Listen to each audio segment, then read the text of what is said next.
യാത്ര പോകാൻ കുതിക്കുന്നൊരു നാടുണ്ടെങ്കിൽ അത് മദീനയാണ്. രാപ്പാർക്കാൻ കുതിക്കുന്നൊരു വീടുണ്ടെങ്കിൽ അത് മദീനയാണ്. അലഞ്ഞു നടക്കാൻ കുതിക്കുന്നൊരു നഗരിയുണ്ടെങ്കിൽ അത് മദീനയാണ്. എല്ലാ വേദനകളും മറക്കുന്ന ഒരൊറ്റമൂലി അത് മദീനയാണ്. എല്ലാ സുഗന്ധങ്ങളും സമ്മേളിക്കുന്നൊരു അത്തറുണ്ടെങ്കിൽ അത് മദീനയാണ്. എല്ലാ വർണ്ണങ്ങളും സംഗമിക്കുന്നൊരു മഴവില്ലുണ്ടെങ്കിൽ അത് മദീനയാണ്. എല്ലാ പൂക്കളും ഒരുമിക്കുന്ന പൂന്തോട്ടമുണ്ടെങ്കിൽ അത് മദീനയാണ്. എല്ലാ മധുരവും കൂടിച്ചേരുന്നൊരു ഫലമുണ്ടെങ്കിൽ അത് മദീനയാണ്. എല്ലാ വെളിച്ചവും സംഗമിക്കുന്നൊരു വിളക്കുണ്ടെങ്കിൽ അത് മദീനയാണ്. ഉടലിനെ അലിയിക്കാൻ കുതിക്കുന്നൊരു മണ്ണുണ്ടെങ്കിൽ അതും മദീനയാണ്.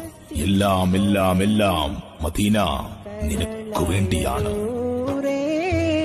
കലമാന്റെ കണ്ണുള്ളോരെ കലമായ സീരേ, റഹ്മാന്റെ കൽബുള്ളോരെ മുഹബ്ബത്ത് മനതാരിൽ അലയടി.